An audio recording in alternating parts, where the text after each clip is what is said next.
네, 반갑습니다. 한국사 해설의 품격을 넘은 사학도 해품사입니다. 다들 지난 9월 19일 한능검 49회 시험 잘 응시하셨나요? 제가 그 시험을 보고 난 이후에 감기가 들어가지고 시험 총평을 바로 올리지 못하다가 이제 좀 몸 상태가 괜찮아져가지고 이렇게 총평을 찍게 되었는데요. 아마 이번 49회 시험은 역대급으로 쉬웠다고 하는 응시자들도 있고 예전 시험이랑 별 차이가 없다는 응시자 아니면 더 어려웠다. 되게 평가가 이전 48회 시험에 비해서는 많이 갈리더라고요. 그래서 제가 직접 이번 49회 시험은 어땠었고 어떤 걸 앞으로의 시험을 위해서 챙겨두면 좋을지 한번 직접 설명드리도록 하겠습니다.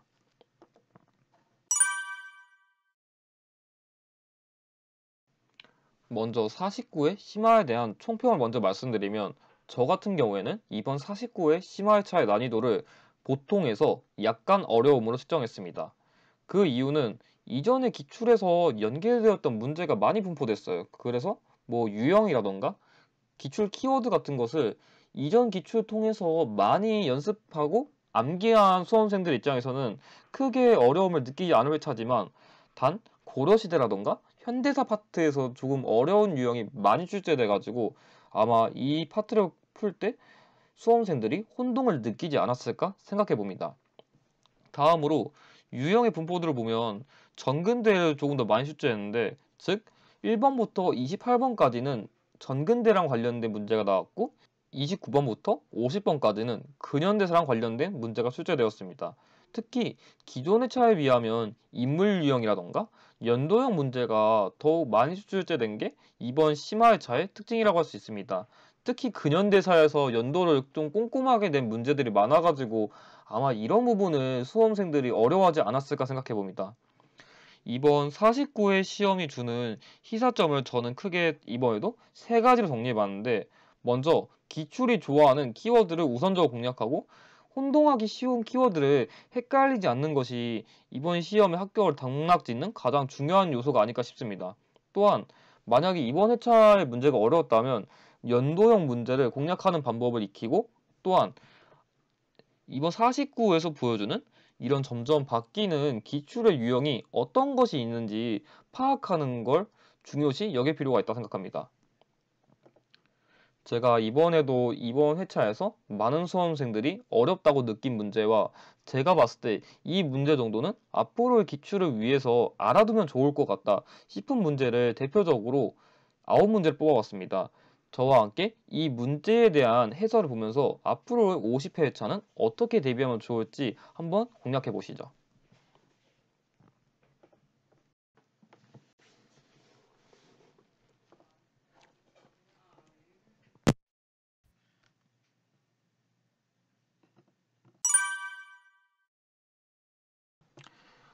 먼저 첫 번째로 다룰 공략법은 기출이 좋아하는 그리고 헷갈리기 쉬운 키워드를 공략하자입니다.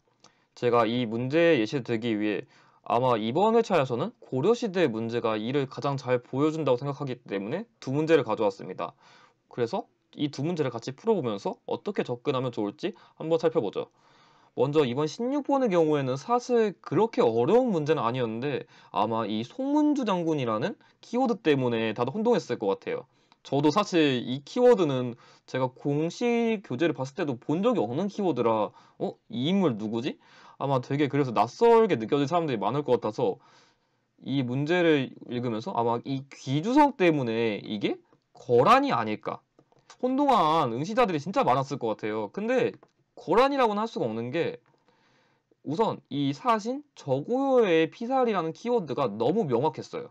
이 키워드는 고급 42회에서 연계된 키워드예요. 그래가지고 이 키워드를 바탕으로 이런 키워드라던가 이런 키워드가 있더라도 아 이것 때문에 이건 명확하게 몽골이야 라고 접근해서 문제를 풀 필요가 있었어요.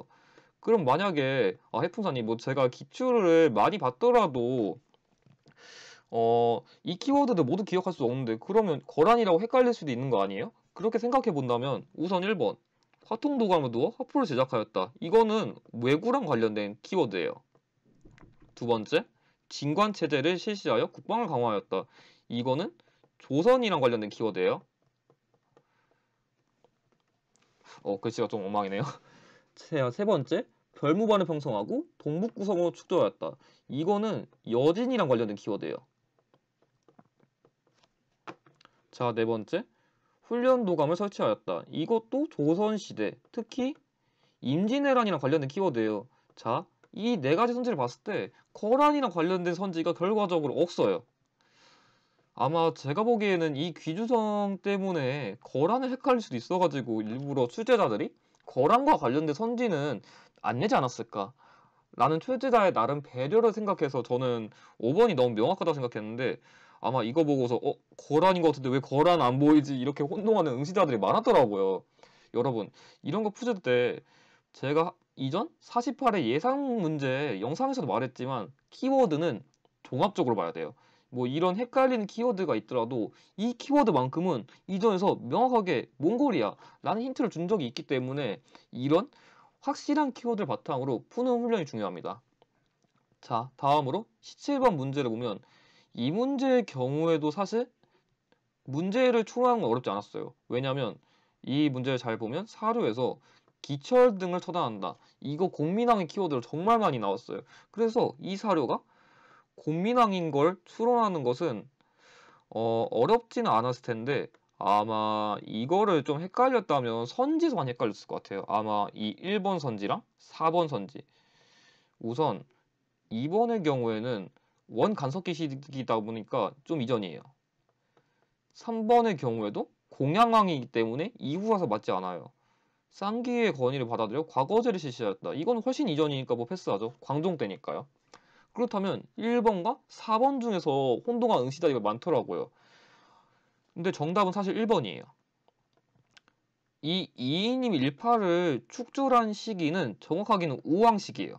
왜냐하면 공민왕 시기에 권문세족을 없애기 위해서 대표적으로 이런 기철 같은 인물을 숙청은 했어요. 근데 곤민왕이 사망한 이후에도 권문세종이 남아 있었거든요. 그 대표적인 인물이 이인임이에요. 그러니까 곤민왕이 죽은 이후에 우왕이 즉위했을 때 이인임 일파를 중심으로 한 권문세족이 아직도 활동하기 때문에 뭐 그때 소위 뭐 정도전이라던가 최영이라던가 이와 같은 신진사대부라던가 신흥 무인 세력이 이 사람들을 견제하려고 계속 싸웠거든요. 그래서 4번 선지는 깊게 들어가면 옳지 않은 내용이에요. 아마 이 두 선지 모두 이전 기출에서는 나오지 않았기 때문에 어려웠을 것 같아요. 근데 저라면 조금 그 생각했을 것 같아요. 곤민왕은 반원 정책을 추진해가지고 예전에 뭐 원나라에 의해서 만들어진 뭐 변발 및 호복, 아니면 뭐 정동행성이라던가 아니면 뭐 쌍성총관부라던가 이런 거를 극복한 왕이에요. 실제로 원 간섭기 때도 이 중서문화성과 상서성을 합쳐가지고 첨의부를 격화시켰어요. 이 첨의부. 그렇기 때문에 곤민왕이라면은 반원 정책을 추진했다면 이 격화된 것을 다시 복구할 수 있지 않을까, 이렇게 조금 논리적으로 추론했다면 사실 이 문제가 좀 쉬웠을 것 같은데, 아마 이 1번이랑 4번 선지가 좀 헷갈려서 많은 수험생들이 어려웠을 것 같아요. 이런 식으로 조금 논리적인 추론을 통해 가지고 만약 새로운 선지가 나와도 이때쯤이면 이러지 않았을까 한번 접근해보는 훈련도 중요할 것 같습니다.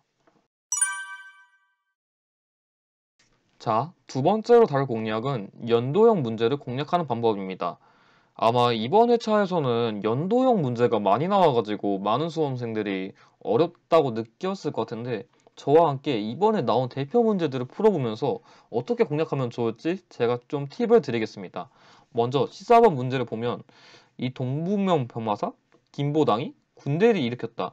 여기까지 읽었을 때 사실상 여기서 이건 김보당의 난이다, 이걸 추론했어야 돼요. 이거는 1173년에 일어난 대표적인 무신정권식의 반란이에요. 자, 두 번째, 나는 만적 등이 노비를 불러 말하게.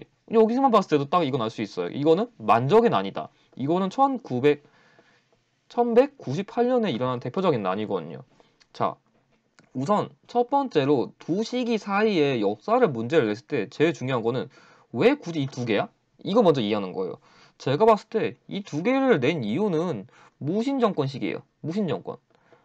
그 중에서도 무신정권 시기에 특정한 무신이 집권했을 때 시기에 반란을 다룬 건데, 이때는 정중부예요. 그리고 이때는 최충원이거든요. 그러면 정중부와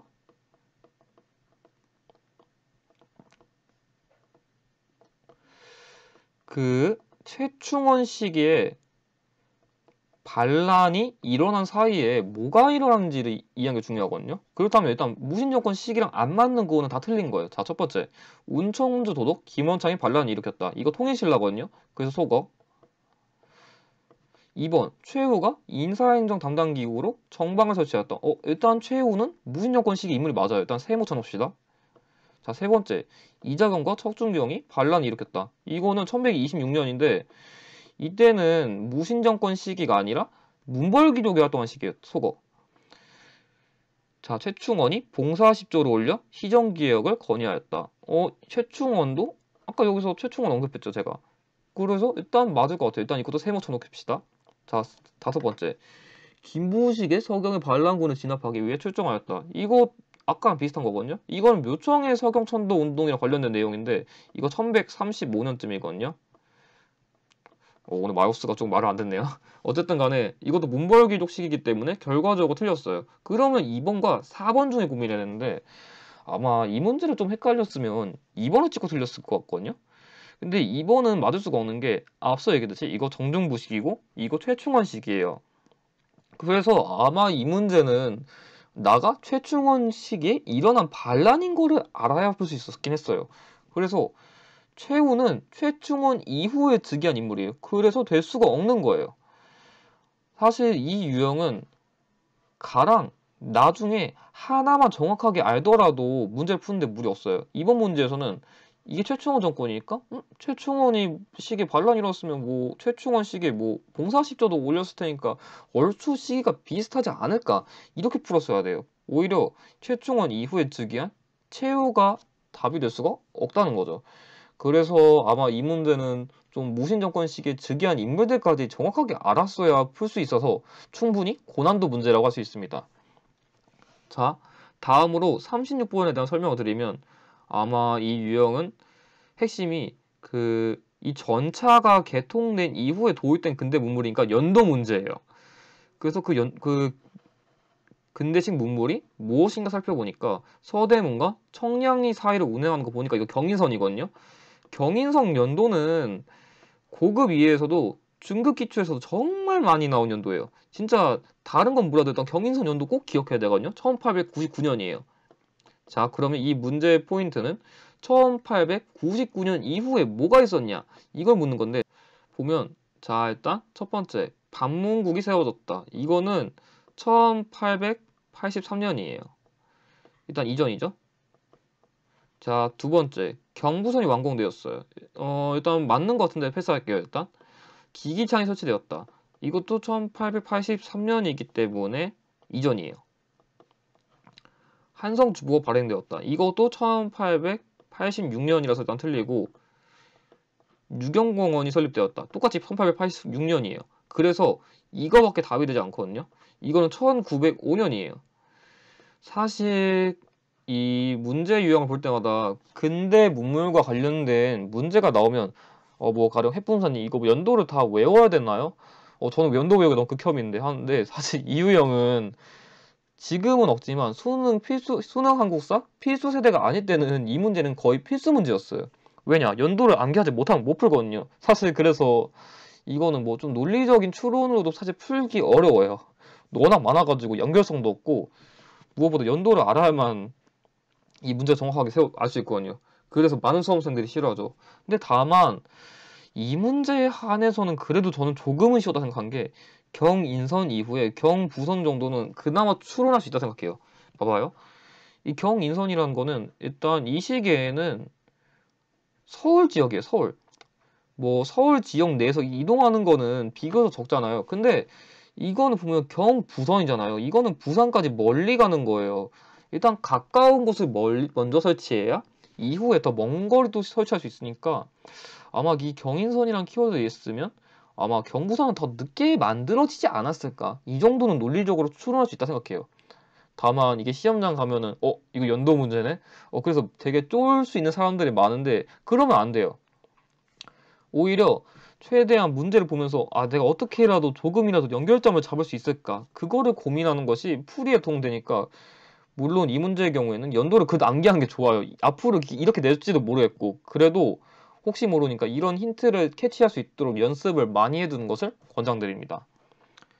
자, 마지막으로 44번은 아마 이번 기출에서 가장 많은 수험생들이 어려워하실 수 있는 문제예요. 왜냐? 이거 만점방지용 문제거든요. 저도 제가 봤을 때 이거를 제대로 알고서 푼 수험생들이 있을까 싶을 정도 어려웠는데 왜냐면 뭐 상하이에서 뭐 신규식, 신채호, 조소왕 등 뭐 이 인물이 발표했다. 뭐 융희 황제가 뭐 삼보를 포기한 뭐 경술련 8월 29일 뭐 황제군 소멸 뭐 구원국 최후 신항고 최초의 날. 제가 다 읽어봤거든요. 사실 이거 봤을 때 이거를 정확하게 알 수 있는 힌트가 없어요. 이 대동단결 선언이 무엇인지. 그래서 이 문제 같은 경우에는 이 대동단결 선언의 연도를 알거나 이 대동단결 선언이 어떤 의미를 가지는지를 정확하게 알지 못하면 못 풀어요. 이거 핵심을 다뤄드리면 우리가 이 경술련 8월 29일이 한일합방 조약할 때거든요. 그러니까 이 일제감정기가 된 이후에 우리가 독립운동을 어떻게 하면 좋을까? 그걸 논의한 거거든요. 그래서 이 독립운동을 어떻게 하면 좋을까 논의를 해본 결과 임시정부 세우자예요. 임시정부. 그래서 우리가 임시정부를 만약에 세운다면은 이 임시정부의 구성은 어떻게 할 거고 또한 운영은 어떻게 할 건지 이런 핵심을 다룬 게 대동단결 선언이에요. 그러니까 이 대동단결 선언이란 것은 이 임시정부의 기초가 되는 모태예요. 모태. 그래서 이 대한민국 임시정부는 3.1운동 이후에 세워진 것이니까 그 이전이 1번이 정답인 거예요. 그래서 사실 연도를 알거나 이 대동단결 선언의 의미를 알았다면 답을 고르기 쉬운데 아마 기출에서 거의 이 문제를 다룬 적이 없어가지고 어려웠다고 느끼는 응시자들이 많았을 것 같아요. 근데 제가 아까 기출 총평에서 다뤘었는데 이번 기출에서는 연계 문제가 많다고 했잖아요. 제가 그래가지고 이번 회차도 설마 이것도 연계 문제인가 찾아보니까 재밌게도 있더라고요. 이 문제 잘 보시면 고급 35에 38번인데 여기에 1917년 대동단결 선언이 그대로 있었어요. 그러니까 만약에 기출에서 이런 것까지 제대로 봤으면 이 문제 어렵지 않았는데 아마 이 부분까지 이렇게 캐치하신 분들이 있었을까 저도 조금 걱정되긴 하더라고요. 그래서 여러분들이 기출을 보실 때 좀 중요한 게 제가 팁을 드리면 뭐 이 문제 같은 경우에도 풀어본 응시자도 있을 텐데 뭐 임시정부 뭐 국무원 비서당이라든지 뭐 한국독립당이라든지 임시정부 외무부장이라든지 아니면 이 얼굴 통해서 조서왕이라는 걸 알아가지고 뭐 상균주의를 주장하였다. 답은 고를 수 있었는데 답만 맞추고 뭐 선지 분석을 아예 안 하거나 이런 키워드들이 있구나를 제대로 검토를 안 하고 가는 응시자들이 많아요. 근데 출제자 입장에서는 내가 풀 때는 키워드 한두 개 갖다가 이렇게 연계했더라도 나는 어쨌든 간에 이것도 결과적으로 힌트 맞거든요. 난 이거 어쨌든 힌트를 줬으니까 나중에 다시 이런 식으로 기출로 재응용을 하더라도 난 어쨌든 연계를 낸 거고 이전에 언급한 걸 낸 거야. 그런 암시적인 기출 연계법이 있거든요. 그래서 사실 이 정도까지 꼭 봐야 되나? 라고 한다면 저도 조금 거기에서는 선뜻 말할 수 없어요. 그래도 여러분들이 기출을 공략하실 때 꼭 이런 부분도 있구나. 최대한 꼼꼼히 보는 습관이 앞으로의 기출을 대비할 때도 정말 중요한 사항이기 때문에 그래도 기출 볼 때 최대한 꼼꼼히 보시는 것을 권장드립니다. 세 번째로 다룰 기출의 공략법은 변화하는 기출의 경향을 이해하는 것입니다. 이번에는 제가 이런 경향을 느낄 수 있는 문제를 세 가지 정도를 생각해서 가져왔는데 각자 뭐가 다른지 한번 설명드리겠습니다. 먼저 이 임진왜란과 관련된 유형은 예전에도 많이 나왔거든요. 근데 이번엔 좀 재미있는 게 수군의 활약을 다뤘어요. 보통 임진왜란 유형은 제가 다룰 때 크게 5가지 다루거든요. 일단 패배. 그러니까 뭐 처음에 뭐 부산진 전투, 동래성 전투, 탕금대 전투 이런 패배 사례를 먼저 다뤄놓고 두 번째로 수군을 넣어요. 그 대표 사례가 옥포해전이랑 한산도 대첩이거든요.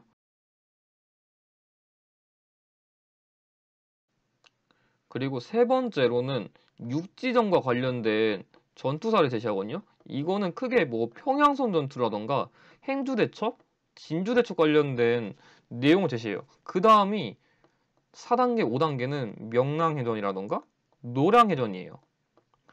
거의 이 순서를 바탕으로 이걸 구성할 때 뭐 1단계, 2단계, 4단계 제시하거나 아니면 뭐 2단계, 3단계, 5단계 뭐 노량해전 이렇게 다루는데 이번에는 경향이 깨진 게 이걸 물을 때 뭐 수군 자체를 깊게 내거나 뭐 육지전 자체를 깊게 내는 문제는 지금까지 없었거든요. 근데 이번에 처음으로 나왔어요.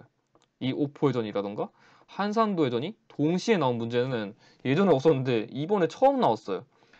그런 걸 고려했을 때 아마 제가 뭐 기본 교재 내용을 정확하게 몰라가지고 확인을 못했는데 이 옥포해전이 안 다룬 교재가 있다는 거예요. 그래서 옥포해전과 한산도 대첩 중에서 뭐가 더 먼저지를 혼동해가지고 이 1번과 3번 중에서 혼동한 응시자들이 진짜 많았다고 하네요. 제가 봤을 때는 이제 임진왜란 유형도 낼 만큼 냈으니까 조금 더 어렵게 내기 위해서 이런 순서로 점점 섞는 게 아닐까 싶어요. 물론 명랑해전 같은 경우에는 마지막에 하니까 사실 어렵지 않았는데 이런 거 나오면 어려운 거죠. 제가 봤을 때는 아마 이렇게 문제를 이렇게 내다 보면은 이제 다음 기출에서는 수군의 활약이 아니라 육지전의 활약도 순서대로 낼 수 있을 것 같아요. 이렇게 기출에서 먼저 보여줬으니까 나 다음엔 이렇게 낼 수도 있어 라는 걸 시사하거든요. 그래가지고 예전 기출에서는 사실 이런 게 필요가 없었는데 앞으로의 기출을 대비한다면 이제 이런 세부적인 순서도 조금 꼼꼼하게 알아둬야 공략할 수 있지 않을까 저는 생각해 봅니다. 자, 다음으로 46번 같은 경우에는 제가 이 문제를 좀 특이하다 느낀 이유가 보통은 이런 유형을 내면은 특정 시기 이후의 역사를 내거든요. 근데 재미있는 게 이 문제는 특정 시기 이전의 역사예요. 이런 문제 저 처음 봤어요. 그러니까 이 사료를 주고 가장 왼쪽에 있는 선지를 고르는 문제를 전 본 적이 없거든요. 그래서 되게 독특하다 느꼈는데 일단 해설해 보면은 이 문제 경우에는 뭐 국이 38도 뭐 조선에는 오직 한 정부가 있다. 그리고 조선인민공화국이라든지 조선인민공화국 내각은 권위와 세력과 실제가 전혀 없다. 이걸 봤을 때 중요한 게 일단 광복 직후예요. 그리고 이 키워드를 봤을 때 이걸 주장한 이 아놀드라는 사람은 남한만의 정부를 중요한다는 거예요. 저는 처음에 그래서 뭐 조선에는 한 정부만 있고 뭐 남한만 중시하다길래 예전에 이승만의 정읍 발언과 비슷하다 생각했는데 이게 생각보다 시기가 이전이더라고요. 1945년 10월 10일이더라고요. 저도 뭐 집에 와서 찾아본 뒤에 알았는데 사실 이거 뭐 연도 모른다고 해서 못 풀진 않아요. 왜냐? 저도 시험 나가서 이거 정확하게 몰라요. 집에 와서 찾아봤으니까 알지 이걸 어떻게 정확하게 알겠어요. 근데 이게 연도에 대한 이전 문제를 낸 거지 사실 똑같이 생각하면 돼요. 4개는 분명히 이후일 테고 1개는 당연히 이전일 테니까 그러면 그걸 비교해보면 일단 좌우합작 실원칙이 발표되었다. 이거 대충 1946년쯤이에요. 유엔 항구 임시위원단이 설치되었다. 이거는 이거의 이후예요. 그래서 문제되지 않아요. 그리고 뭐 반민족 행위 특별조사위원회라던가 신항공사 설립 같은 거는 이거 같은 경우에는 재헌국회랑 관련된 거거든요. 재헌국회는 뭐 정보 수립 이후에 한 거니까 당연히 이후일 테고 이 신항공사라는 것도 제가 아는 걸로는 광복 직후에 한 1946년쯤? 그때쯤에 한 걸로 알거든요. 그래서 이 4개는 공통적으로 광복 이후라서 이거의 시기에 안 걸리는데 이 조선거국 동맹이란 거는 여운형이 만든 일제가 만약에 이제 패망한다면 우리의 뭐 조선을 어떻게 건국할 건지 그거에 대한 계획을 다룬 동맹인데 이거 1944년이에요. 즉 나머지 같은 경우에는 다 이후인데 이것만 이전이에요. 일제감정기 시기. 광복 이전인 거죠. 그래서 정답은 1번이에요. 이 문제 같은 경우에도 사실 연도를 정확하게 알았으면 쉬운 문제일 수 있는데 저 같은 경우 이거 좀 논리적 추론했을 것 같아요. 왜냐? 나머지는 다 이후인데 이거만 이전이거든요.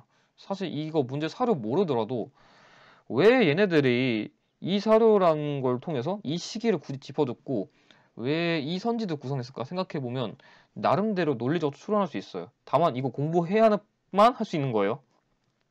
만약에 공부가 좀 선행이 안 됐으면 이거 충분히 어려울 수 있는 문제라 난이도가 높은 건 맞는데 제가 보기엔 그 대동단결 선언 문제에 비해서는 그래도 충분히 추론은 가능했던 문제라고 생각합니다. 마지막으로 다룰 공략법은 기출 연계 문제를 이해하기 위한 예시인데 저한테 많은 수험생들이 기출을 어떻게 공략하면 좋을까요? 라는 질문을 진짜 많이 하시거든요. 사실 제가 예상 문제를 찝을 때도 제가 그냥 제 내피셜로 이렇게 시험 문제를 찝는 게 아니라 이전 기출에서 이걸 언급했었고 최근 기출에서 이 유형을 안 냈으니까 아마 이번 기출 정도에서는 이 문제를 내지 않을까 싶은 것들을 제가 뽑는 거거든요. 그래서 이번에 적중한 예상 문제 2개를 바탕으로 제가 예상 문제를 어떻게 뽑는지 그리고 기출 문제를 어떻게 추론하는지 한번 예시를 보여드릴게요. 이게 이번 예상 문제 대표 적중 문제인데 먼저 제가 이 주자소랑 계미자 그리고 이 사관원 독립을 정확하게 적중시켰는데 이거 사실 예전 기출 문제에서 연계된 거예요. 이게 최근 기출 중에 고급 41에 19번에서 나온 거거든요. 이 문제에서도 계미자, 주자소, 사관원 독립 그대로 다 나왔어요. 이런 식으로요. 사실 기출을 푸실 때 수험생들이 놓치는 게 첫 번째, 내가 일단 뭐 이걸 읽어서 뭐 나는 혼일강리 역대국도 지도를 바탕으로 이거 태종이니까 태종과 관련된 키워드 이거 정답 끝 이런 사람들 많아요. 오히려 이런 뭐 주자소라던가 계미자 같은 키워드는 뭐 잘 몰라도 되지 않을까 하고 넘기니까 이런 이후 기출에서 이 키워드를 다시 언급하면 나 이런 거 어디서 봤지? 혼동하는 거예요. 기출 분석이라는 거는 일단 이렇게 키워드가 나왔다면 모두 다 분석하셔야 돼요. 특히 선지도 다 분석하셔야 돼요. 그냥 내가 뭐 이거 태종업종인 거 모르겠는데 뭐 이건 광해군이고 이거는 뭐 성종이고 영조고 세종이고 이래서 뭐 속어법으로 풀고 땡 하는 게 아니라 다 분석하셔야 돼요. 특히 최근 기출 중에서 41회랑 이 44회가 정말 어려운 기출로 유명한데 수험생들이 이 기출 어려우니까 풀지 말까? 그러지 마세요. 이 기출 중에서도 분명히 이렇게 다시 출제되는 문제들이 있거든요. 이런 식으로 나중 기출에서는 더 쉽게 줄 수도 있는 건데 이렇게 재응용될 수 있는 문제 안 풀고 가면 여러분들 이거 버리는 거예요. 그렇기 때문에 내가 이 문제 설사 못 풀더라도 내용이라도 익히세요. 내용이라도. 그럼 분명 이후 기출에서는 이거 다시 응용돼서 충분히 좋은 점수 받을 수 있으니까 절대 버리지 마시기 바랍니다. 자, 다음으로 이 문제 같은 경우에도 이번 대표적인 적중 사례 문제인데 사실 이 문제 같은 경우에는 제가 이 문제 풀 때 아마 이번에는 좀 인물을 오랜만에 좀 어렵게 내지 않을까 싶어가지고 예전 기출을 보니까 이상서 관련된 문제를 깊게 낸 게 있더라고요. 일단 제가 해설은 따로 안 해드리고 문제만 봐버리면 이 명동학교는 김야견이 세운 거예요. 그래서 이게 틀렸거든요. 그래서 이건 옳지 않은 거니까 이거는 다 맞는 선지예요. 그러면 여기서 중요한 키워드 뭐 만국평화회의에 뭐 헤이그 특사 파견, 한흥동, 권업회, 대한광복부정부 다 공통적으로 이상설의 업적인 거예요. 자, 그러면 이게 고급 18회인데 자, 여기로 가봐서 분석해보면 헤이그 특사로 파견되었어요. 권업회를 조직하였어요. 그대로 나왔죠. 권업회, 헤이그 특사 파견. 자, 그리고 정답도 대한광복부 정부 수립을 주도하였다. 여기 있네요. 다 그대로 나왔죠. 기출 연계라는 거는 내가 문제만 보는 게 아니라 이 선지에 있는 키워드들까지 완벽하게 분석해가지고 이런 문제가 이런 식으로 다른 방식을 통해서 재출제될 수 있구나. 이걸 익히는 거예요. 제가 앞으로도 예상 문제는 계속 뽑아드릴 거고 뭐 제 기출 해설에서도 이런 키워드 중요하다 다 다루는데 여러분들이 만약에 어떤 유형을 공략하고 싶다면 제 블로그 기출 해설에서 뭐 가령 이상설을 치면은 뭐 관련 문제 같은 거를 이게 쭈루룩 키워드 바탕으로 뭐 다른 회차의 문제도 살펴볼 수 있으니까 내가 어느 파트를 깊게 공부하고 싶다. 블로그 검색 기능 활용하는 것을 전 추천드립니다. 그 기능 생각보다 되게 좋아요.